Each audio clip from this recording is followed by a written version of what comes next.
hidup sehat. Memang sakit perut itu biasa kita sehari-hari ya, penyakit sehari-hari. Tapi gimana sih caranya mendeteksi sakit perut di titik-titik tertentu? Nah, ini menarik banget nih, dokter. Nah, sudah hadir kita yang akan membahas dan akan menjelaskan bagaimana mengenali titik nyeri perut. Bisa kita kenal dari di rumah. Dan ya, ada Prof. Hari, spesialis penyakit dalam. Selamat siang, Prof. Ya, selamat siang. Banyak banget nih masyarakat bertanya-tanya nih, Prof. Ini fakta atau mitos kalau nyeri di perut bagian atas adalah gangguan pada lambung? Ini fakta atau mitos? Iya, itu fakta. Ya, jadi perut bagian atas. Nah, jadi sepatnya gini, ini ada daerah yang kita bilang daerah ulu hati.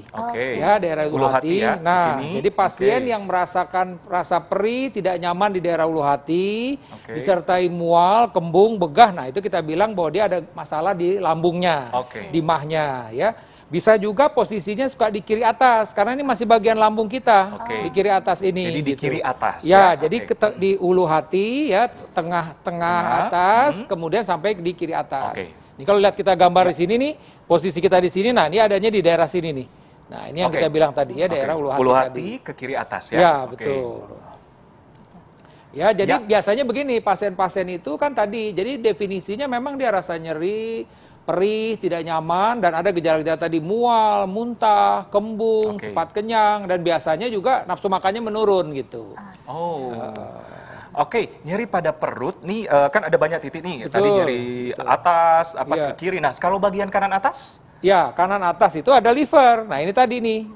Nah, ini ada liver kita. Jadi memang buat kita sebagai seorang pasien itu memang mesti pinter juga ketika sebelum datang ke dokter. Ketika nyeri kita mesti lihat nih nyeri kita ada di mana.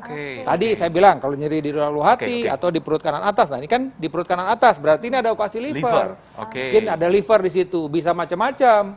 Bisa karena memang dia suatu peradangan akut, hepatitis misalnya. Hepatitis akut, virus itu juga nyeri perut kanan atas. Atau yang ekstrim ada bisul di livernya. Itu juga abses kita bilang itu juga nyeri seperti itu. Nah, bisa juga dia ada di sebelah kanan, di sebelah tengah kanan ini yang kita bilang kantong pedu. Nah, itu juga bisa merasakannya seperti itu. Ini bagian mana nih, Dok? Ini mungkin pemirsa di rumah nih pada belum tahu kan ya, bagian kantong empedu itu di bagian mana? Ya, jadi tepatnya di sini ada di daerah di sini nih, pas di sekitar di sini. Jadi masih di daerah ulu hati, tapi agak ke kanan sedikit. Ke kanan sedikit. Ya, sedikit ke sini sedikit ya. Di situ ada kantong empedu. Jadi kalau memang ada peradangan, kata bilang peradangan kantong empedu atau kolisis akut misalnya, di situ apa yang terjadi? Biasanya agak bengkak. Bahkan dokter pada saat periksa bisa ketemu tuh kemungkinan ada nyeri di daerah situ gitu loh. Nah, ya itu yang di daerah kantong empedu, dan kadang-kadang juga pasien-pasien dengan batu kantong empedu. Makanya sering pasien-pasien itu bilang nyeri di daerah ulu hati, dia bilangnya sakit mah. Nah, kemudian dia obatin lah, beli obat macam-macam di mah, tapi ternyata ketika kita USG, ternyata sumbernya itu bukan dari lambungnya, ternyata dari kantong empedunya yang disebabkan oleh batu kantong empedu. Dan pemirsa ingin lebih jelas, Dok, bagaimana cara membedakan? Tadi kan sama tuh nyeri ulu hati karena mah dan karena empedu. Ciri khasnya untuk membedakan yang simpel untuk masyarakat di rumah. Jadi sebenarnya tidak ada gejala yang khas ya. Artinya gini, kalau memang itu gejalanya khas, itu memang kita bisa nilai. Biasanya kalau gejala khas itu, kalau batu kantong empedu nyeri di area ulu hati ke bawah itu nyeri dan tembus ke belakang. Gangguan empedu ya, Dok? Buat batu kantong empedu. Ya, kalau lambung bisa juga berhubungan dengan makan.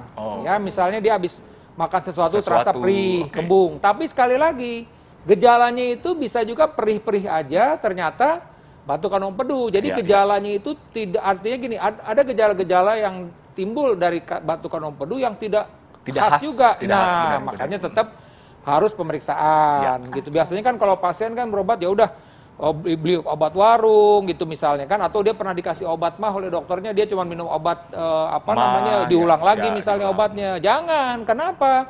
Jangan-jangan nyeri ulu hatinya itu disebabkan oleh batu kantong empedu karena ngobatinya beda gitu loh.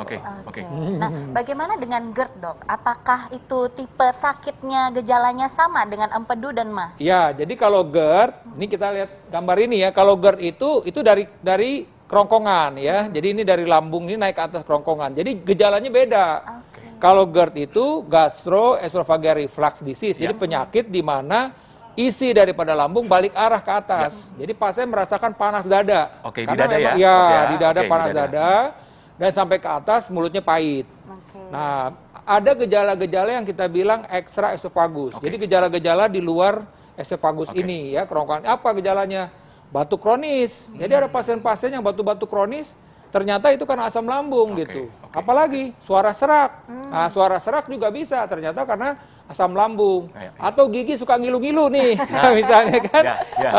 Ada pasien-pasien saya yang datang, dok gigi ngilu-ngilu, ternyata asam lambung begitu. Atau tadi sering radang tenggorokan, ternyata dokter THT lihat udah ada apa namanya cairan lambung yang sudah naik ke atas, ya gitu. Jadi tadi itu. Jadi kalau GERD itu beda. Kalau dia masih bilang di lambung, adanya di lambung saja asam lambungnya. Tapi kalau sudah GERD, dia sudah naik ke atas asam lambung. Itu tadi yang dengan gejala-gejala tadi. Gitu. Oke, Prof. Ari, ini masyarakat ingin tahu juga apakah obat MAH yang sering kita temukan di warung-warung, di toko sehari-hari bisa untuk juga mengobati mualnya GERD tadi atau empedu?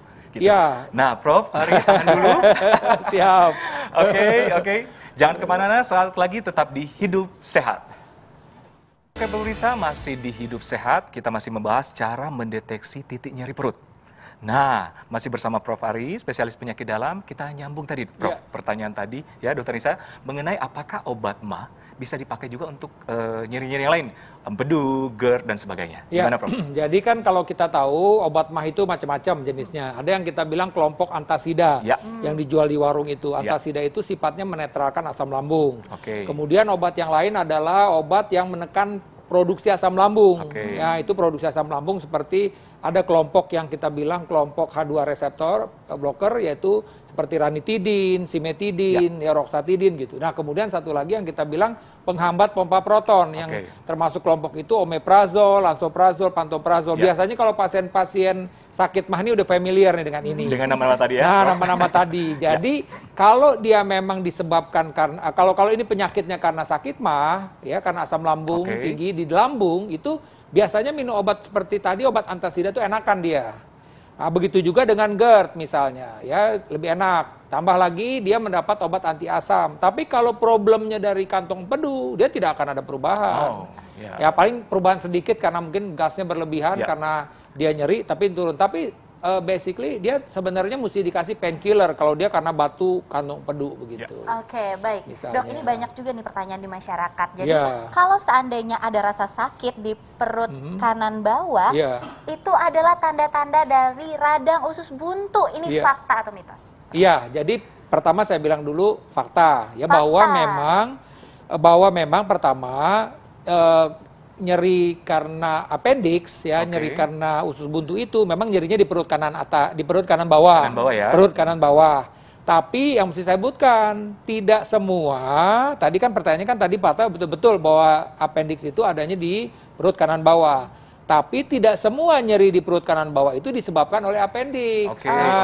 Gitu. Kalau usus buntu? Jadi usus buntu itu adanya di perut sini nih. Jadi antara usus besar dengan usus halus ya, ini di perbatasan itu di daerah usus besar yang kita bilang cecum itu ada muara dari appendix tadi. Ya, ada muara appendix tadi. Nah, kalau dia meradang ya ini ditekan, nyeri kita tekan kesakitan pasiennya. Nyeri lepas kesakitan, kita angkat lagi kakinya kesakitan, itu dalam kondisi akut. Jadi itu yang kita mesti pastikan dulu. Tapi kita tahu nih bahwa di sini juga ada organ usus besar. Jadi bisa juga peradangan usus besar sepertinya itu seperti usus buntu penyebabnya, tapi ternyata bisa usus besar. Nah, kalau kita lihat lagi sebenarnya juga ada saluran kencing di sini.